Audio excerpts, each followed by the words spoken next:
to the deep dive. Today we're going to look over the pond and look at the energy landscape in the US. Our source is a provocative article from Master Resource by Steve Goreham.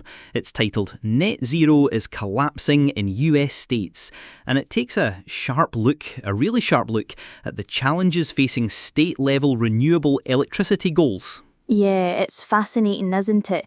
The article doesn't just say, these net zero plans are failing. It tries to systematically link that idea to several intersecting factors, some may be unforeseen. And just so we're clear for you listening, when we talk net zero here, we mean getting all electricity from carbon-free sources, trying to balance out any emissions. We're going to unpack the specific reasons the article gives for this. A pretty stark conclusion it reaches. Okay, let's get into it. The article starts by setting the scene, right? For about 2 decades, many states, I think 23 of them, they set these really ambitious targets, like 100% net zero electricity by 2050, some even sooner. New York was aiming for 70% renewable by 2030, and then totally carbon-free by 2040. And the big push was for wind, solar, and grid batteries to make it happen. Right, but then the article shifts gears pretty quickly. It argues this whole transition is hitting some, significant hurdles, unexpected ones maybe. One big thing it points to is a cutback in federal support for renewables. For instance, there was that January executive order.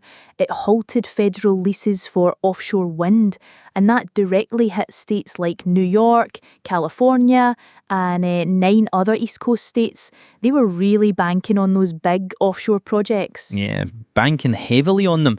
And it doesn't stop there. Policy-wise, the article brings up this bill, the One Big Beautiful Bill Act. It passed the House back in May.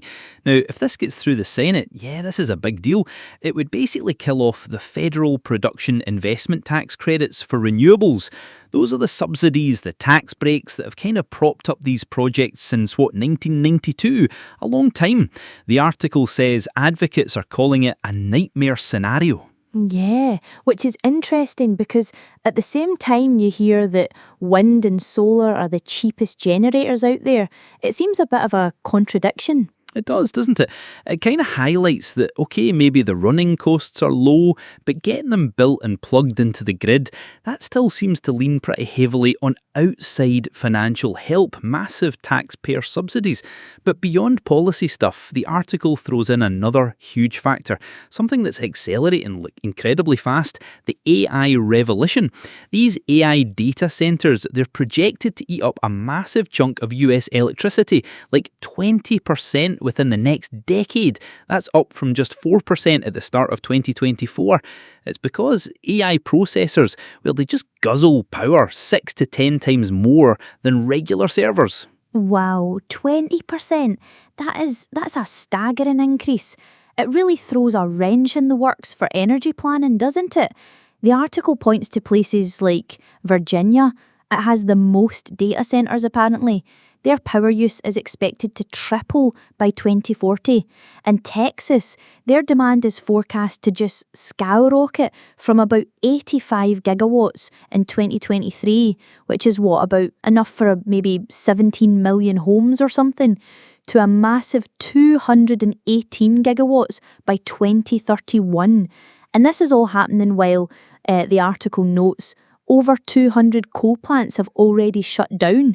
So you can see why the piece suggests there are growing fears about power shortages, across North America. Exactly, and the article suggests that grid operators, they're reportedly tapping the brakes on the big wind and solar.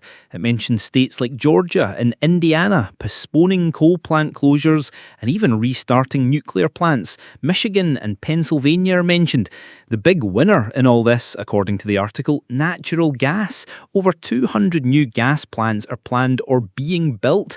There's even this trend the article mentions, AI companies building their own gas plants. They call it BYOP, bring your own power. Bring your own power.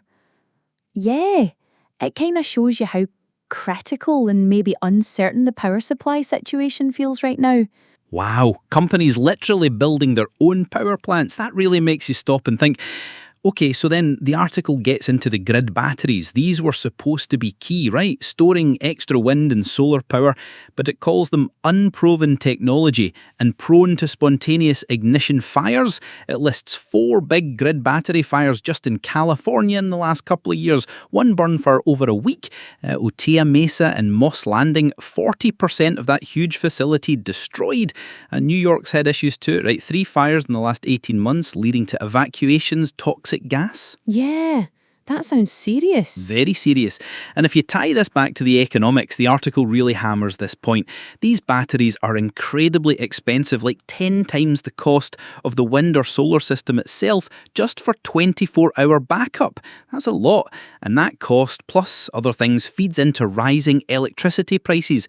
California, for example, their rates are up 116% in 16 years. That's more than 3 times the national average increase, making it the second most expensive state for residential power. And other states with big green goals, Connecticut, Hawaii, Massachusetts, Rhode Island, they're all right up there with the highest power costs. So putting it all together, the article's conclusion is pretty stark. It says this net zero transition, which dates back for over a decade, it's reportedly hitting major roadblocks. You've got the offshore wind cancellations, the federal subsidy cuts, then this huge, maybe unexpected surge in demand from AI, the problems of battery fires, and just the sheer cost of it all.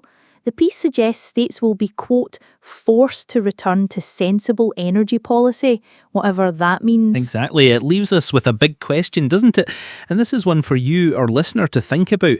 With all these things converging, especially the massive energy needs of new tech like AI, how does that change our long-term energy plans? What kind of practical trade-offs might be needed to make sure we have power that's both sustainable and reliable? That's the million-dollar question, isn't it?